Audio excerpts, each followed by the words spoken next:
aujourd'hui on se retrouve pour une nouvelle vidéo qui sera le bilan du mois de septembre et il est plus que temps que je vous tourne cette vidéo parce qu'encore une fois je suis méga en retard. On est fin octobre et il est donc plus que temps que je vous tourne ce bilan, hein. Voilà, sachant que le bilan du mois de septembre n'a pas été très prolifique. Voilà, ça n'a pas été le mois le plus prolifique de l'année me concernant.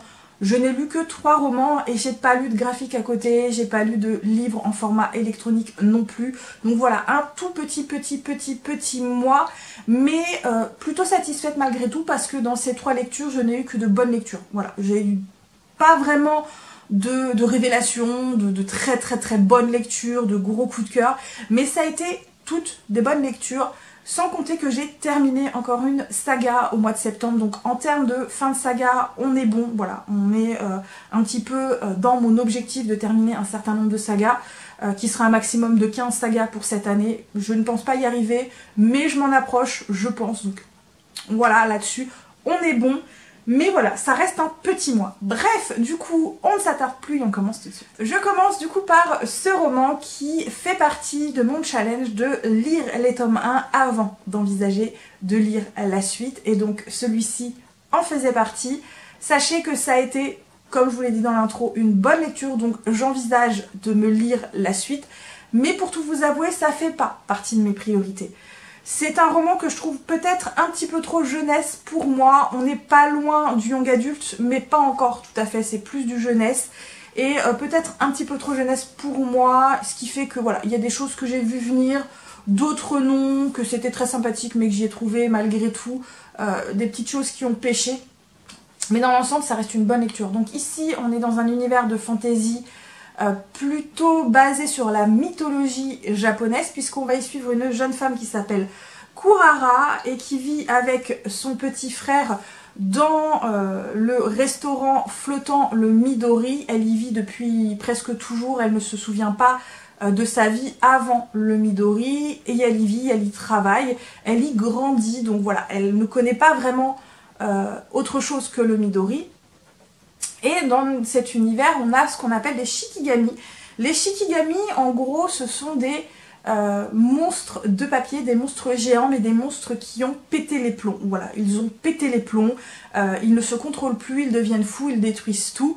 Et malheureusement, l'un d'entre eux va s'attaquer au Midori et Kurara va essayer de s'enfuir du coup avec son petit frère. Donc c'est pas vraiment son petit frère, mais elle le considère comme tel, c'est son meilleur ami, sa seule famille.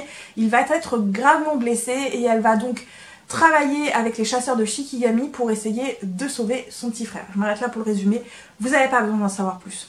Honnêtement, je trouve l'univers très bien fait, très bien amené. C'est original dans le sens où clairement on n'a jamais vu de monstres de papier.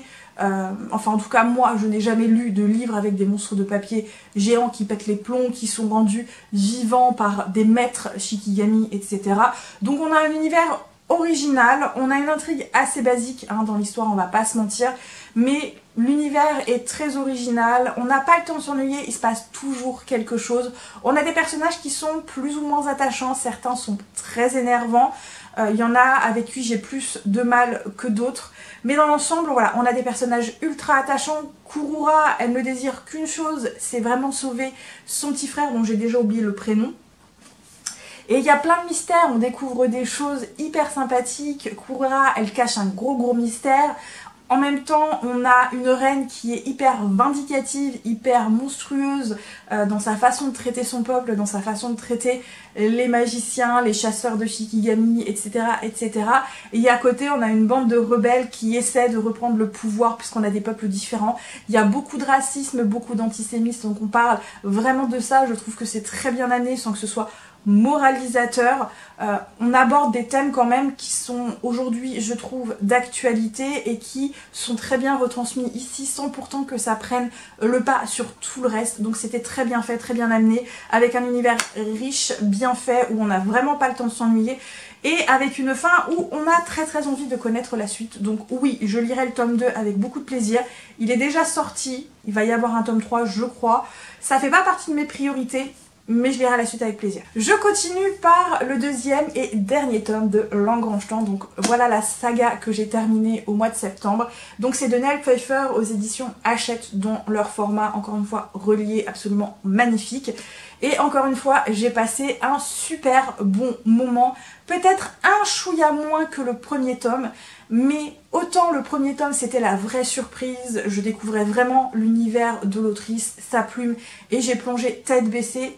Là, je la retrouvais, donc j'étais un petit peu plus connaisseuse et il y a des choses que j'ai vues vraiment arriver dès les premiers chapitres qui fait que, voilà, un petit peu moins de surprise que le premier tome, mais malgré tout dans l'ensemble, j'ai adoré cette lecture. Je l'ai bouffé, hein, voilà, je l'ai bouffé. Bref, pour rappel du tome 1, on y suit Sophie. Sophie a une boutique d'horloge puisque son papa est décédé quelques mois plus tôt et donc elle a repris le travail de son père et elle a également repris l'entretien des horloges du palais royal de son pays. Sachant que dans son pays la magie n'est pas très bien vue, on peut l'utiliser mais voilà, c'est pas très bien vu, on n'aime pas trop ça. Et Sophie, elle a la particularité d'être chronologue puisque dans cet univers et dans le pays où elle vit, le palais possède d'innombrables horloges, dont des oranimas. Les oranimas, ce sont des horloges à qui on a donné vie et à qui on a offert une personnalité et une vraie vie. Sophie, elle est chronologue. Sophie, elle a donc la capacité de leur parler, de les comprendre, de communiquer avec eux, ce qui n'est pas le cas de tout le monde. Sauf que Sophie, elle est très malheureuse. Voilà, elle est très malheureuse. Et dans le tome 1, on va lui proposer quelque chose qu'elle ne va pas pouvoir refuser et à partir de là, tout son monde va voler en éclats. Donc je m'arrête là pour le résumé, vous n'avez pas besoin de savoir plus. Donc dans ce tome 2, on retrouve Sophie 8 mois après la fin des événements du tome 1, dans une nouvelle ville où elle essaie de se reconstruire, où elle essaie d'aller de l'avant et elle essaie de réaliser son rêve, sauf que rien ne s'est passé comme prévu, donc c'est très compliqué pour Sophie. Elle travaille en tant qu'apprentie pour un horloger très irascible, pas fortement sympathique avec elle, et à côté, malheureusement, il y a des gens qui disparaissent et des gens qui meurent brutalement, donc on a toute une série de meurtres qui se passent dans sa ville, et on sent qu'une tension, voilà, il fleurit petit à petit donc dans cette ville, et malheureusement tout va de nouveau voler en éclats pour Sophie lorsque le cadavre de son maître d'apprentissage va être retrouvé dans sa boutique. Voilà, je m'arrête là pour le résumé. Vous n'avez pas besoin d'en savoir plus. Encore une fois, j'ai adoré ma lecture. La plume de Nell Pfeiffer est absolument parfaite. Elle est fluide, elle est simple, efficace, mais avec quelque chose de poétique, je trouve, sur les bords. C'est hyper facile de plonger dans l'univers. On a un univers qui se développe un petit peu plus, avec un petit peu plus de découverte de la magie. Plein de mystères également qui se dévoilent, une intrigue qui se développe très bien, qui est très bien faite, qui est très bien amenée, même si pour tout vous avouer, pour le coup, vraiment, il y a des choses que j'ai vu venir dès les premiers chapitres. Je me suis dit, ah, et effectivement, je ne m'étais pas trompée, donc voilà, j'ai peut-être été un petit peu moins surprise que dans le tome 1, mais malgré tout, on passe un bon moment, vraiment, c'était ultra fun. Déjà, on n'a pas le temps de s'ennuyer dans cet univers, il se passe toujours quelque chose avec Sophie. On a des personnages qui sont, encore une fois, ultra attachants, qui vont se développer, qui vont prendre en épaisseur, qui vont mûrir, qui vont grandir, qui vont se retrouver dans des situations extrêmement complexes, avec des questionnements et également une mise en danger perpétuelle. Vraiment, j'ai adoré l'évolution des personnages, j'ai adoré l'intrigue, on y verse sa petite larme également par moment parce que ça a beau être du jeunesse, young adulte, il se passe des choses pas toujours joyeuses, voilà, si vous voyez ce que je veux dire. Certains personnages m'ont fait mal au cœur, d'autres m'ont énervé, d'autres m'ont énormément touchée. Bref, c'était un super bon moment, j'ai adoré cette lecture, je l'ai bouffée, voilà, vraiment, en plus de ça, il y a des petits mystères à la fin qui pourraient envisager une suite. Peut-être pas une suite directe, mais une suite ou un spin-off ou quelque chose. Voilà, des questions soulevées où on n'a vraiment pas la réponse. Mais franchement, je vous conseille, c'était trop bien. Je termine du coup par un roman qui est passé un peu partout sur les réseaux sociaux, qui a été pas mal hypé. Sachez que je fais partie de ceux qui ont aimé cette lecture, qui ont même adoré, puisque c'est un genre dont je suis extrêmement fan. Il s'agit donc de Bride d'Ali Hazelwood aux éditions Milady. Et évidemment, tout le monde connaît Ali Hazelwood pour ses petites romances contemporaines extrêmement mignonnes, extrêmement fraîches et extrêmement fun. Mais c'est vrai que c'est la première fois qu'elle écrit de la bitlite. Et moi, honnêtement, je l'attendais au tournant parce que je suis très difficile avec la bitlite. J'adore la bitlite. Vraiment, c'est un de mes genres favoris de tous les temps. Même si aujourd'hui, on en voit un petit peu moins, on a plus de romances paranormales. Mais moi, ma référence absolue en bitlite, c'est Mercy Thompson et Alpha et Omega, donc le spin-off de Mercy Thompson. Pour moi, c'est la référence absolue, c'est le culte absolu. Rien ne peut égaler Mercy Thompson. Et donc, évidemment, étant absolument fan, je l'attendais au tournant et je ne suis pas déçue. Honnêtement, je ne suis pas déçue, même si c'est pas un coup de cœur, si ça révolutionne absolument pas le genre. Il y a énormément de clichés, des choses que j'ai vues arriver de loin. Mais moi, il y a tout ce que j'aime. Du coup, ça a été une lecture doudou. J'ai adoré. Vraiment, j'ai adoré.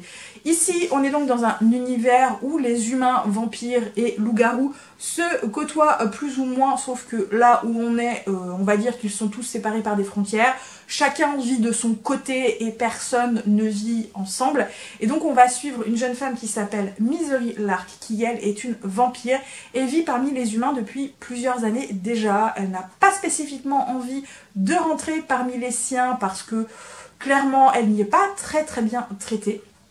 Jusqu'au jour où son père va la rappeler pour lui proposer un mariage arrangé avec les loups-garous pour vraiment faire un mariage politique pour s'assurer la sécurité des uns et des autres. Et même si Misery, elle n'a pas spécifiquement envie, elle veut pas, elle va accepter parce qu'elle a ses propres raisons d'accepter ce mariage.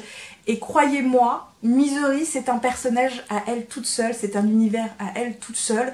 Autant vous dire qu'à partir du moment où elle va épouser l'alpha de la meute de la frontière à côté, qui s'appelle Lo Morland, bah, elle a pas sa langue dans la poche, hein, Misery. Elle sait ce qu'elle veut, elle le dit, elle a un caractère, mais voilà.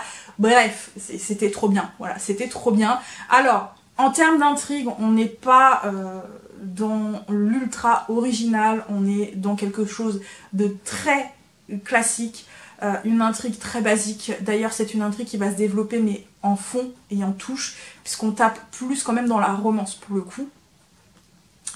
Mais on a des personnages qui sont ultra attachants, on a des personnages mais qui ils font plaisir à lire, littéralement. On s'attache à eux, on s'attache très fortement à Misery, qui est très drôle, qui est très fun, qui, voilà, elle n'est pas discrète quand elle pose ses mots, voilà, elle a du caractère, elle a du répondant, elle se laisse pas marcher sur les pieds, elle a un côté, je trouve, un peu cynique que j'ai adoré. Et à côté, on a donc l'alpha Lo Morland, l'alpha typique qui veut protéger sa meute, qui veut protéger les personnes qu'il aime. Il a un côté dominant, mais en même temps, je trouve que relationnellement avec Misery, c'est un green flag. Le mec, il a beau être ultra dominant, avec elle, il se comporte, mais alors de la meilleure des façons. Il est patient, il ne la force pas, il ne l'oblige pas à faire quoi que ce soit vis-à-vis de lui. C'est quelqu'un qui est vraiment très prévenant vis-à-vis d'elle, et vraiment, il ne la force en rien, il ne l'enferme pas, il ne la soumet pas, il ne cherche pas à la surprotéger parce qu'il sait qu'elle est capable de se protéger également toute seule, même s'il veut la protéger évidemment. Vraiment, j'ai trouvé qu'il était parfait vis-à-vis de Misery et c'était génial. Vraiment, c'était génial. J'ai adoré la relation de ces deux personnages.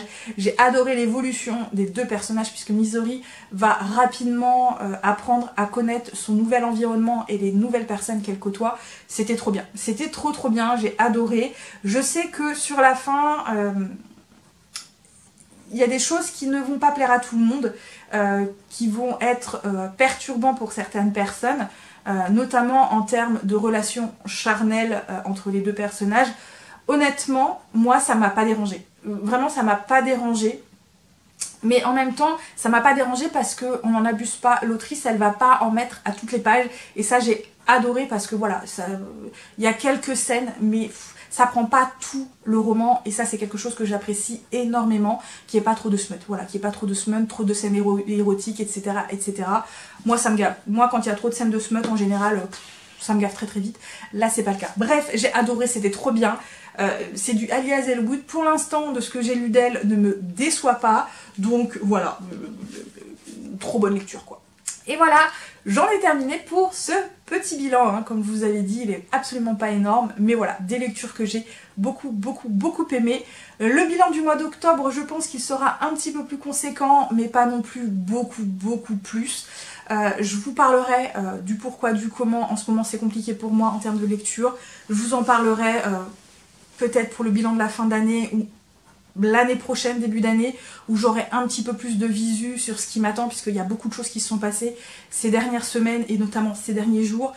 Il y a des choses vraiment qui m'ont un petit peu détruit le moral. Voilà, ça se voit pas sur ma tête, mais là mon moral il est pas au beau fixe. Voilà. Bref, du coup je m'arrête là, je vous en parlerai dans de prochaines vidéos. En tout cas j'espère que cette vidéo là vous a plu. Si vous avez lu certains de ces romans, n'hésitez pas à me dire comme toujours si vous les avez lus, si vous les avez aimés, si ça vous intéresse d'avoir l'avis sur les suites, si vous avez envie que je les lise, etc. etc. Les petits pouces bleus, ça fait toujours plaisir. Comme d'habitude, pour les habitués, vous le savez, les emojis. N'hésitez pas non plus à vous abonner sur la chaîne si l'envie vous en vient, à me suivre sur d'autres réseaux sociaux également. Moi, comme toujours, je vous souhaite de très bonnes lectures. À très bientôt pour de nouvelles vidéos. Et comme je vous le répète toujours, mais qui est très important, prenez bien soin de vous. Bye bye.